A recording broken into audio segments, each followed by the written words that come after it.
Perkenalkan, nama saya Hana Ruru, Fakultas Ilmu Budaya Universitas Samratulangi, jurusan Sastra Indonesia. Saya di sini ditugaskan oleh dosen saya untuk mereview suatu buku. Dalam buku ini, saya hanya mereview garis-garis besar saja. Sapiens sendiri merujuk pada sapiens.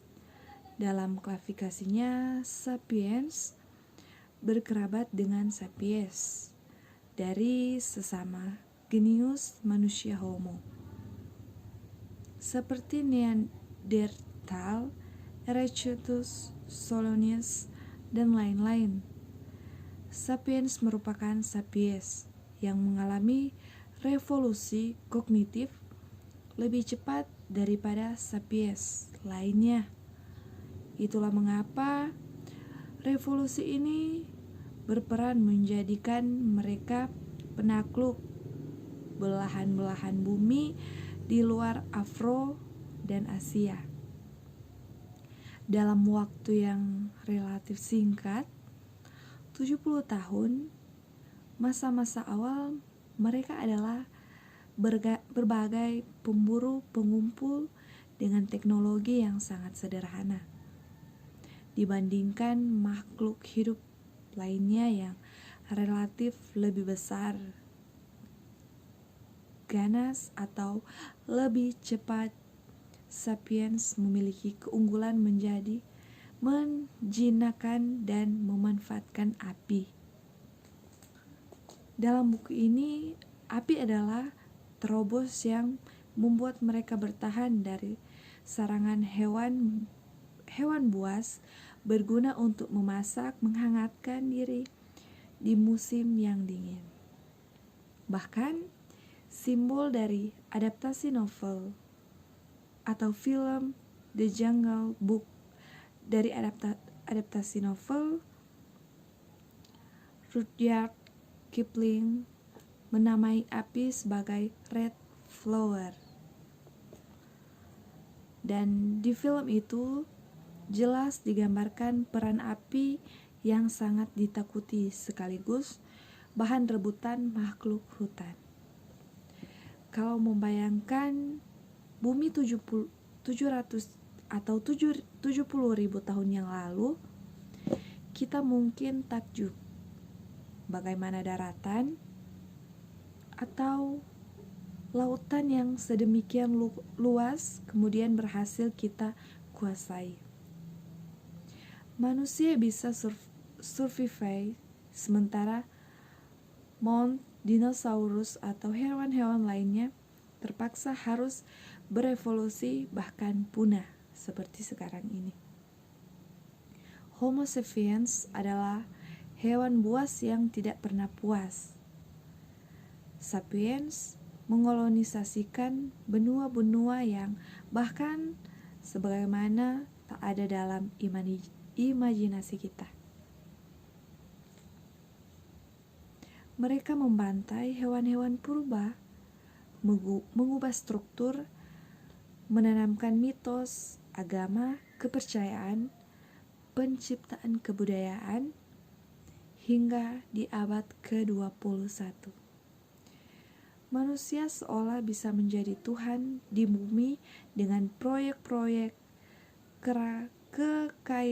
kerekayasaan genetik dan sains yang terus berkembang sampai saat ini. Apa yang membuat sapiens kuat dan efektif menguasai bumi dibandingkan dengan saudaranya Neanderthal atau Homo erectus adalah ikatan kebersamaan. Mereka merumuskan mitos-mitos kuno dan modern yang kemudian menjadi legitimasi dalam meraih impian secara komunal. Impian yang sebetulnya masih diangan-angan.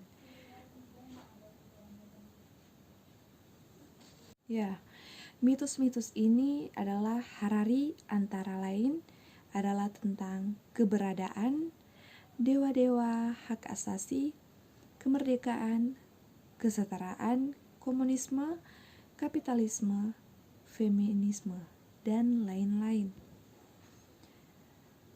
Kekuatan mitos-mitos inilah yang menggerakkan atau tekad manusia berabad-abad lamanya untuk tetap secara tidak sadar bersepakat mempertahankan kerjasama. Mitos kemerdekaan membuat buru-buru di Australia mogok massal, mendukung buru-buru Indonesia yang tidak mau memberangkatkan kapal-kapal Belanda menuju perairan Indonesia pada abad 1946. Mitos kemakmuran membuat kaum Bolshevik mengambil alih fungsi pemerintahan Tsar dan lahir gerakan komunisme. Mitos adalah sebuah nilai dan imajinasi yang menyatukan beragam sapiens yang tidak saling kenal ke dalam satu ikatan perasaan kebersamaan. Pada masa 10.000 tahun yang lalu, sapiens telah memasuki periode revolusi pertanian. Mereka meninggalkan kegiatan berburu dan mulai mengenal teknik perpantaian. Mereka mulai berternak dan membangun desa. Perubahan ini bukannya tanpa konsekuensi. Walaupun ketika panen tiba, mereka mendapatkan rata-rata makanan lebih banyak. Sapiens yang sebelumnya dikatakan terlatih hidup nomaden, mengonsumsi makanan bervariasi dan bebas, kini harus tergantung pada musim. Mereka mulai cerdas pada tikus dan belalang di ladang, mementangi lahan karena khawatir tanahnya direbut kelompok lain. Pada masa modern, ada yang diwariskan oleh revolusi. Pertanian juga adalah ketertarikan dan ketergantungan manusia pada sumber daya pencaharian. Rasa aman yang harus membuat mereka terbeban pada produk lembaga keuangan, asuransi, kesehatan, dan sekuritas. Manusia modern ini di negara industrialis tidak bebas dan harus siap dengan ancaman apa yang dari efek global pasar modal yang mempengaruhi fluktuasi hidupnya. Warisan lainnya adalah dikenal sistem kelas hierarki yang didahului dengan dominasi dari kelas yang lebih super berdasarkan agama, ekonomi, ras, gender, strategi ras, kulit putih, majikan, dan kulit hitam atau dikatakan budak. Di Amerika yang direkam oleh Harper Lee dalam To Kill a Mockingbird, kasta dalam agama Hindu atau dominasi budaya patriarki adalah contoh dari sekian kasus. Mitos-mitos dan sejarah takut membuat melanggarkan praktik ini. Itulah mengapa hari ini kita masih mendengar isu white supremacy, Black Lives Matter, Women March, atau gerakan Me Too. Revolusi pertanian bisa jadi adalah menyumbang gejala anxiety dan depresi pada masa itu. Bahkan mungkin secara filosofi hingga saat ini. Seiring berkembang, sapiens mulai menyadari bagaimana menghubungkan dan menyatukan diri mereka di berbagai belahan bumi. bagaimana membahaskan dengan pemahaman yang sama ketika terjadi perniagaan atau tolos, kepercayaan yang harus digunakan ketika jumlah manusia semakin banyak. Uang, imperium, dan agama adalah 3 hal yang dipercaya menjadi instrumen penyatuan umat manusia. Uang adalah bahasa universal dan terpercaya, produk asli manusia. Uang juga memberikan kenyamanan kepada seseorang berniaga dengan bangsa lain tanpa takut tertipu, karena raja memberikan jaminan lewat maklumat yang tertera di setiap koin. Uang menjadi bahasa kesepakatan yang menyatukan sapiens terlepas dari pandangan politik, agama, atau ras. Filsuf Voltaire mengatakan semua agama akan saja di hadapan uang. Ada banyak juga ringkasan-ringkasan lain, tetapi untuk sebaiknya, pernahkah kita berpikir bagaimana masa depan yang akan datang? Atau seringkah kita merenungkan bagaimana kehidupan yang tercipta dalam 100 tahun nanti? Apa yang berubah dan mengapa nanti atau suatu saat menjadi tidak eksis kembali? Atau yang paling ekstrim seperti apakah manusia di masa depan nanti? Terlebih kalau melihat perkembangan teknologi sekarang, tentunya sudah ada yang menerawang bagaimana jadinya dunia ini ke depannya. Ada seorang pengarang yang menurut saya sangat jenius. Dia adalah Yuval Noah Harari, seorang penulis yang karyanya telah menjadi bacaan wajib untuk inovator dunia.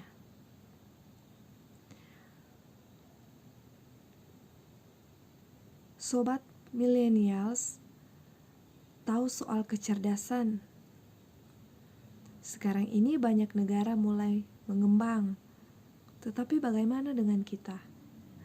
Mobil listrik juga semakin gencar dikembangkan dan beberapa perusahaan juga telah menggunakan robot buatan proses produksi mereka. Dan bagaimanakah kita sekarang? Dan berpikir bahwa bagaimana masa depan nanti? Sekarang juga banyak teknologi dan banyak kemajuan yang sudah dikatakan mulai canggih, dan seperti itulah. Ada 3 kemungkinan atau dalam buku Yuval, tiga agenda manusia ke depan, yaitu kebahagiaan, keabadian, dan keilahian. Namun kata kuncinya nanti adalah keabadian. Di masa depan, manusia mencoba mencapai keabadian layaknya dewa. Rekayasa genetika nanti akan menjadi cabang ilmu yang diandalkan, dan anak-anak teknik nantinya akan menjadi primadona ke depannya. Siapa yang tidak mau kehidupan lama ataupun bisa menebak kapan kematian kita? Manusia nantinya akan menjadi mengelaborasikan ilmu komputer, sains, bioteknologi, dan rekayasa genetika dengan teknologi untuk memperpanjang hidup mereka ataupun mengintegrasikan dirinya dengan mesin dan menjadi robot, dan itu mungkin saja terjadi. Film futuristik seperti Ghost in Shell, Blade Runner 2048 nanti, atau In Time dapat menjadi gambaran singkat tentang itu. Jika manusia berumur panjang, mereka memiliki waktu lebih banyak buat menyenangkan orang-orang terdekat seperti orang tua. Mereka juga ingin meraih cita-cita mereka. Otomatis, kemungkinan kita meraih kebahagiaan semakin besar. Mungkin nanti rumah sakit akan membuka antrian untuk menawarkan eternity operation. Poin kedua adalah ideologi secara individu. Mungkin prinsip kita akan berubah juga, tetapi saya tidak membahas itu. Tahukah kamu kata liberalisme, pasar bebas, dan kapitalisme? Iya, atau M.C. Donald itu kapitalisme. Ataupun kata humanisme pernah terlintas di telinga kita. Isme atau ideologi ini nantinya akan berhadapan dengan teknologi. Kenapa? Saya ingin membahas yang humanismenya. Humanisme itu paham di mana perasaan kita yang mendorong untuk berbuat. Seperti ketika ada bencana, apa yang kita rasakan? Empati bukan? Atau kita bergerak berdasarkan perasaan itu? Oleh karenanya banyak sekali yang turun tangan membantu bencana yang dimana ada suatu bencana, misalkan di kota-kota sekitar kita. Itu yang dinamakan humanisme liberal. Sekarang ini perasaan yang kita alami berperan penting dalam pertimbangan kita untuk berbuat. Namun, bagaimana jika perasaan yang menjadi guidance kita semua dihilangkan? Mungkin kita tidak sekarang, tapi nanti teknologi akan berpotensi menghilangkan itu semua. Efisiensi dan efektivitas menjadi kata kunci karena perasaan terkadang menghambat untuk menyelesaikan tugas dengan baik. Kehidupan kita nanti akan lebih memandang pengalaman menggunakan pandangan sains. Kamu pasti bisa menerangkannya. Dan bagian terakhir, munculnya paham baru yang terjadi, dataisme, agama yang ada saat ini nantinya akan diajak berkelahi oleh paham ini. Seperti namanya paham ini berpendapat bahwa data informasi adalah bagian utama di mana kita semua manusia hanyalah berkomitmen atau komponen pendukungnya saja. Atau bisa juga disebut atau memberikan contoh seperti kamu memiliki pacar, nantinya akan bisa dikalkulasikan beberapa persen kecocokanmu ataupun mengapa kita memilih satu partai ini dibandingkan yang lain. Semuanya terhitungkan dan mungkin kita berpandangan bahwa data menyediakan fakta yang akurat dan menjadi pijakan kita buat bertindak.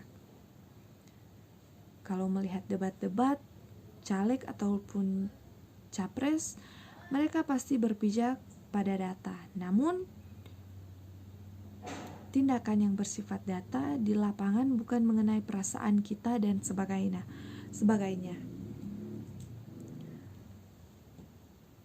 Itulah segelumit pandangan dari Yuval Noah Harari.